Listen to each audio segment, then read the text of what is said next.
Hello out there. My name is Steve Smith. I'm a journalist who has worked for the New York Times, the New Yorker, the Boston Globe, and National Sawdust. And I have the privilege today of speaking with the artists involved in a very special new recording project, Sum of Its Parts. We have Matt Levy of the Prism Saxophone Quartet and also an entrepreneurial soloist in his own right. It is his solo album we are all convened to speak about. And with us are the two composers who are involved in, who made the music that is included on the record. We have Emma O'Halloran and Jacob Walls, and we will be speaking at some length about the pieces and about the recording process and all of the above. But right now, we're going to start by watching a very brief video that Matt has prepared about the entire project, just to get you ready.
So we've got a lot to talk about for the Sum of Its Parts. And Matt, I want to start just by very simply asking you why Emma and Jacob were the right composers for this specific project. Yeah, I had conducted residencies with the Prism Quartet with the composition departments at Princeton University, where Emma was pursuing a doctorate, which she's finished. Mm-hmm. And at the University of Pennsylvania, where I met Jacob, who is still in the doctoral program. And within those residencies, they had both composed works for Prism. And I really fell in love with their music and was interested in developing a collaboration and working with them on some solo works. And they both happened to be experts in the field of electronic music. So I was very interested in working with them to explore the possibilities of, using my own performance practice to create a kind of otherworldly texture through all sorts of processing that they would do for my live tenor sax. And so we began this very lengthy process of collaborating, laying down sounds, recording, and trying to create sound worlds that really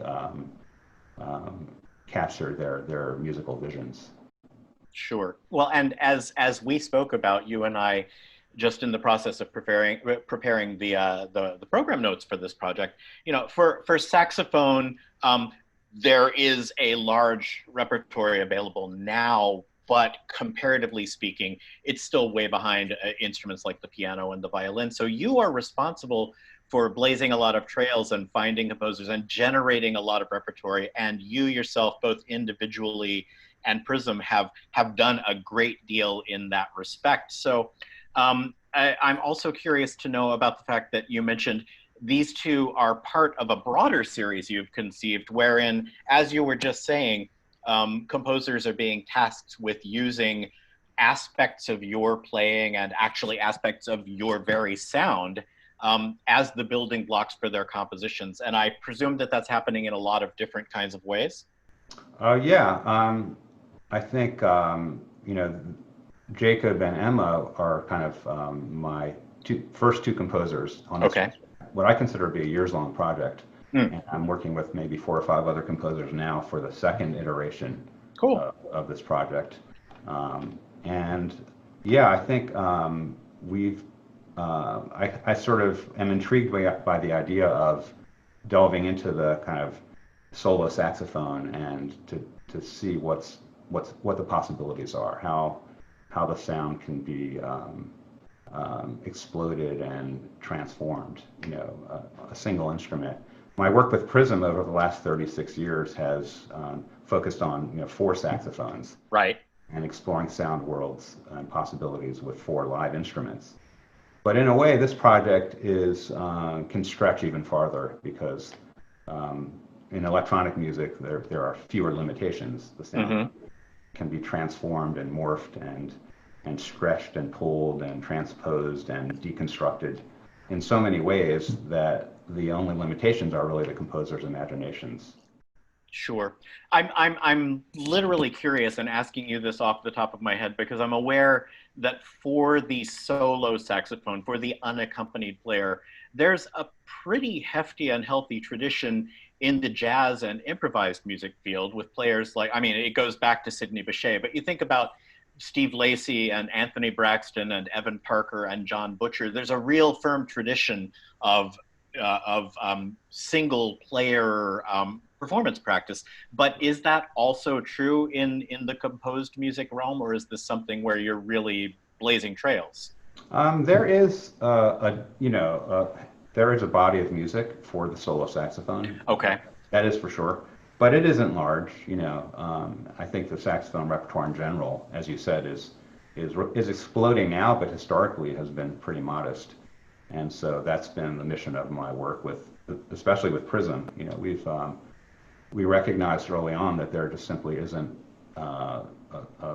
enough repertoire to really sustain a career over decades. Right.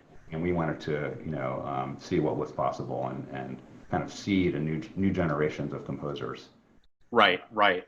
And not to leap too far ahead of myself, because we're going to be talking about this with Jacob and Emma both, but one of the things that's interesting to me about Prism is the fact that you've very much acknowledged this sort of dual citizenship wherein the saxophone lives in the jazz world as well. A number of projects that Prism has done have incorporated jazz players and jazz improvisation. And now turning to Emma, to Jacob, I'm just curious, Matt just said that both of you worked with Prism, but independently of that, how familiar were you with writing for the saxophone, with the mechanics of the instrument? Had you done any writing for the instrument prior to your involvement with Matt and Prism? Emma, do you want to take it away? Sure. I think prior to Prism, I had only worked with one tenor saxophone player, and I wrote a very, very simple piece where she was singing with the instrument, but really I had no idea what the saxophone was truly capable of. So I think when Matt came to Princeton to do a workshop, he played a lot of different music that Prism have premiered and performed over the years, and it was wildly different, and I was kind of blown away, and I think that's just started what has become a real love for saxophone. I think it's one of the coolest instruments. I think it can kind of do anything. So so it was really, really fun to work on Matt with this project in particular. It's got to be heartwarming for Matt, I assume, to hear so much love for the saxophone, given that I saw once again that meme happening on social media over the weekend, rock songs spoiled by saxophone solos. So we're here to reclaim and champion this instrument. Jacob, how much work had you done with the instrument prior to working with Matt? Yeah, so my story is similar to Emma's, that I'd been aware of some of the work in both the classical and jazz traditions and some of Prism's albums, and other sax quartets going back to, World Saxophone Quartet. Right. But had never gotten my hands in the clay, kind of like Emma. I'd written composed for saxophone in ensemble contexts and the like.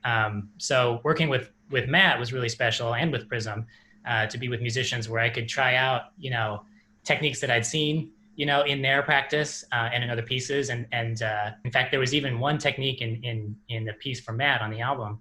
There was a gliss over about 8 to 10 seconds that ordinarily wouldn't be possible, but he hacked the saxophone to get it to work. He's like, yeah, if I put my fingernail here and then hold this key down halfway with my thumb, I can gliss it up over. And it's just like, he and I discovered that together. They're like, yeah, we can get this.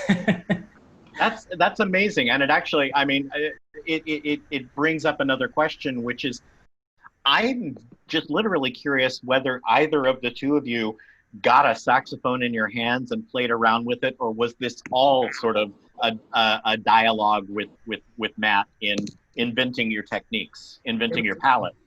So there was a lot of dialogue with Matt, and I think Emma will speak to this in a minute as well, but, we met early on to record samples of Matt's playing, a sort of palette of all of his techniques, ranging from, abrasive multiphonics to gentle multiphonics to subtones to squeals, long tones, just all over the instrument, lots of different techniques. But even then, there would still be things like, hey, can we try this? Like, what happens if you do this with your left hand versus this with your right hand? And, we could explore those things together. Cool. Emma? Yeah, I had a similar experience. Matt and I went into a recording studio for about 6 or 7 hours, and he was so patient. I would do things, I would ask him to like play through various multiphonics and then tell me what the fingerings were, because I always found that was difficult, where you would hear cool multiphonic, but you wouldn't be exactly sure how you were to notate it. So things like that would be helpful. And then it was just a case of, try this, what kind of microtonal jam can you do? And we just laid down loads and loads of audio, and I kind of got to know the saxophone through that. Yeah, both Jacob and Emma had pages and pages of like instructions and ideas they wanted to kind of work through. So and so we would sample all the different techniques and performance practices, and then at the end I introduced some other possibilities, things that they might not be familiar with. Sure. A good example, multiphonics, where you can trigger multiple notes at the same time. We often think of those as being kind of abrasive, but I was interested in like the beauty and the consonance of those sounds and how they could use that in their compositions. Sure, absolutely. So Jacob, just getting into the guts of your piece and remembering what you yourself have stated about your piece, you said that you've created your piece by layering saxophone sounds and synthetic sounds to amplify the imperfections. And I wonder what that means in a tangible sense and what you were seeking to produce in terms of the expression of the piece. Sure. So, Emma and I both used processing in our pieces of the sources in the electronics. And as you mentioned, one source was purely from a Moog synthesizer, but many of the other sources predominantly were from this recording session with Matt. But with both sources, the synthetic sources and the sax sources, I took this initial approach to processing the sound that in my mind made it transparent what I was doing by layering the sounds against themselves at very short intervals to create a subtle filtering effect. It's a similar principle to Alvin Lucier's I Am Sitting in a Room, just not taken to that logical conclusion where the degrading effect just ends up completely with resonance, right? But it's the same approach in that piece where the voice, which is first in the foreground, degrades into nothing, and then the resonance of the room, which is in the background, comes in, overwhelms and becomes into the foreground. So I didn't take it that many steps instead of as the process piece, but over a few steps, I would take the synth sound and degrade itself, or take the sound of Matt's breath, or a long tone, or a subtone pianissimo note, and through a few iterations, take some imperfections in the sound, bring them to the foreground, and in that way, as I think of it, start to get to know the essence of those sounds by listening to those imperfections. Sure. Now, Emma, it's a pretty well documented part of your origin story that electronic music was your way into composition, into composing in the first place. And you said that you used electronics in your piece to create a backdrop of sound that Matt was then meant to interact with. And so I'm curious about the idea of cause and effect, and if you were trying to embed certain kinds of cues or prompt certain kinds of behaviors and reactions with the backdrops that you created. Were you intending that Matt would respond in a certain predictable way, or was it meant to be left more open than that? I think it was probably a little bit more open than that, but I think it was definitely, I think a lot of the electronic backgrounds that I make in previous pieces with the solo performer, I try almost primarily to have the entire electronic part be comprised of the sounds of the instrument, so just kind of stretched and worked a different way. So it is like a remix of what the instrument can do. Right. And I think it's really exciting for me where there are moments where you're not entirely sure whether it is the live instrument or whether it is the electronic background. So I think in that sense, I wanted there to be certain prompts. I guess the piece begins with a really subtle, sweet, quiet multiphonic that Matt had introduced me to, because I had previously only thought that they could be growly and abrasive.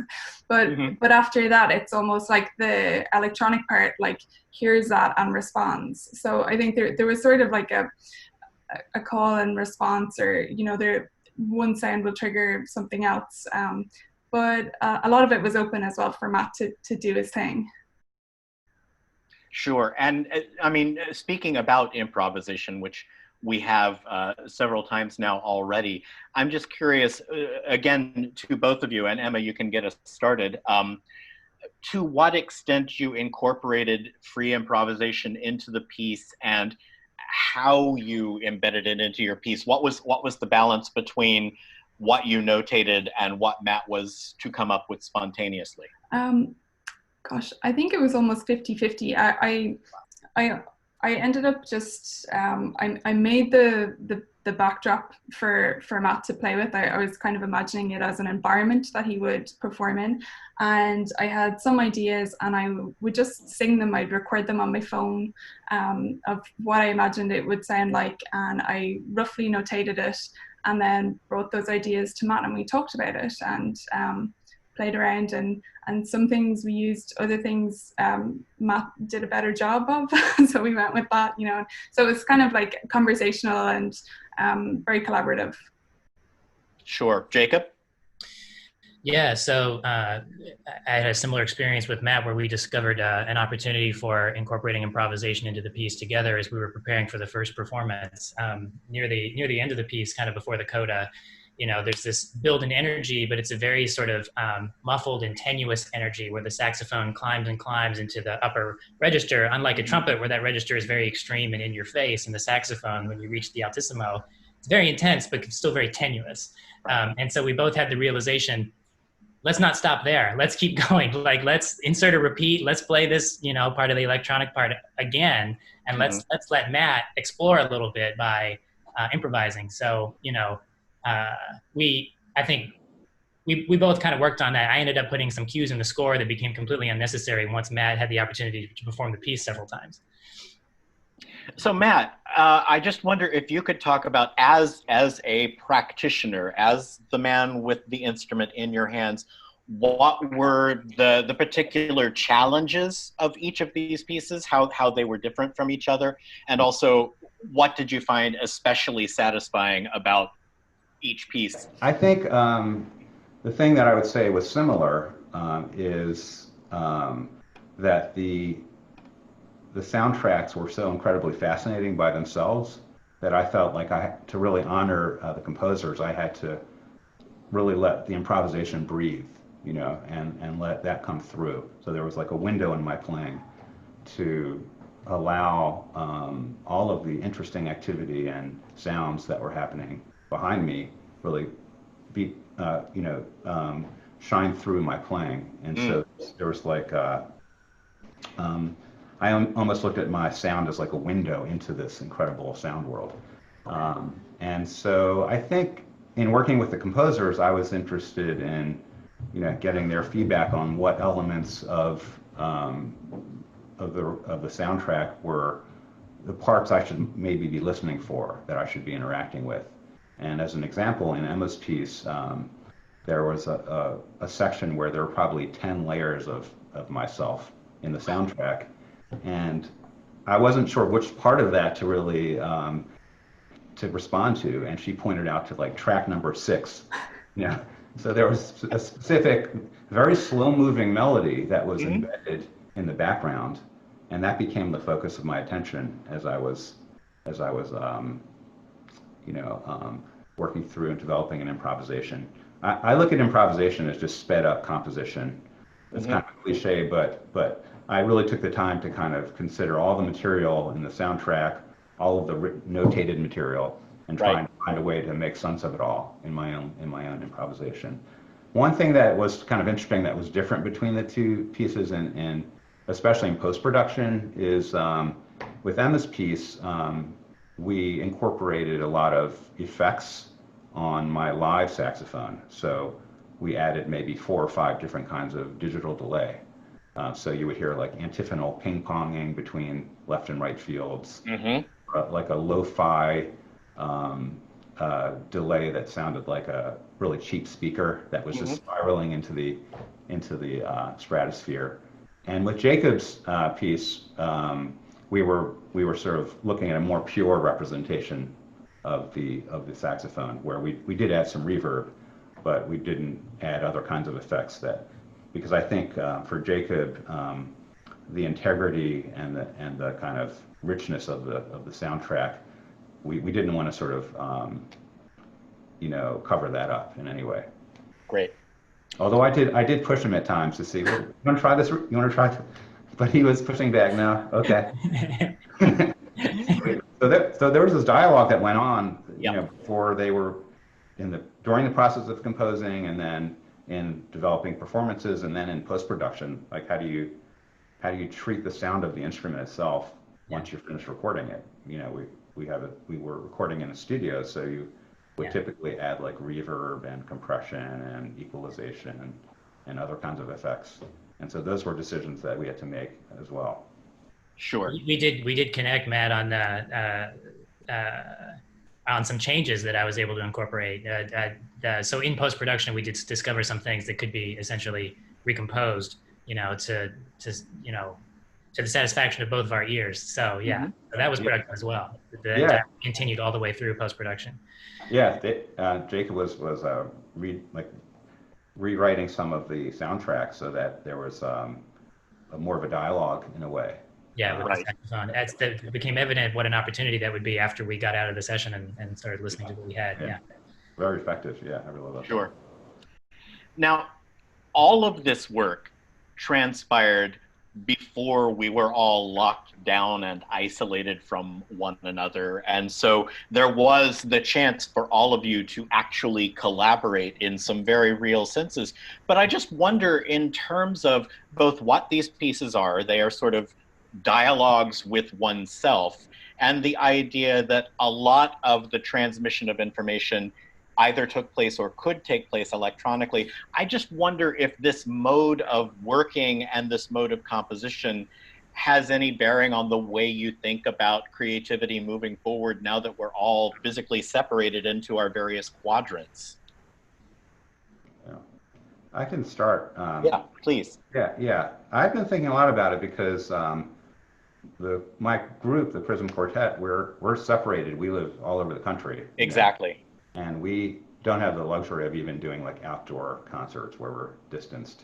And so our focus has been we've been recording for the last 5 or 7 years after every major project. So we've been getting lots of albums in the can. So the pandemic has been a chance to really activate our record label and start releasing those recordings. I do most of the post-production engineering, so that's been like the focus of my work. But I would say, in a way, this particular project really resonates with me now because it's something that I can do. I can work with these wonderful composers in a solitary way we can work remotely. You know, I even just invested in my favorite microphones and a really great preamp, and so I can just do this kind of work without even another engineer, just alone in a church or a big space. And so that's sort of my plan going forward with these other commissions to create these kinds of works in a very kind of isolated, solitary way, but something that I can. It's sort of a way of supplementing my creative energy into something positive in a time when we're just so disconnected, you know. Emma, Jacob, is there anything about what you did or how you created this project that might have ramifications for ways to create during this present condition that we're in? Yeah, I mean, this album is a great example of how vital solo music and electronic music can be, right? You know, it can be as powerful and as detailed, you know, and as visceral or as cerebral, what have you, as orchestra music or any other kind of ensemble music. So that's, you know, that's what's made this project so rewarding. And Emma? I think like the way that Matt and I worked has been something that I've tried to carry through with kind of stuff that I'm working on now. I think music for me is really about the people that you work with. It's really important, and it's you can have these beautiful friendships like blossom over the years. So, I mean, people I'm working with now, we're doing similar stuff in the sense that I'm going to ask a ton of dumb questions about like what can your instrument do and what is the sound and that sort of thing.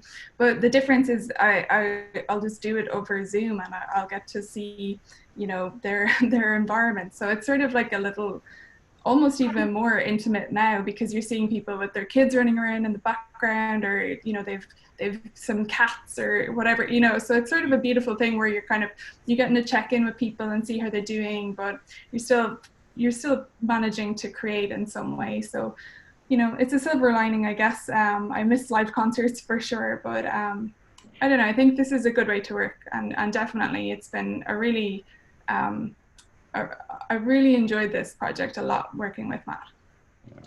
Well, definitely some of its parts is what we've been talking about, and some of its parts is the name of the EP that saxophonist Matt Levy is putting out this Friday. That's October 9th.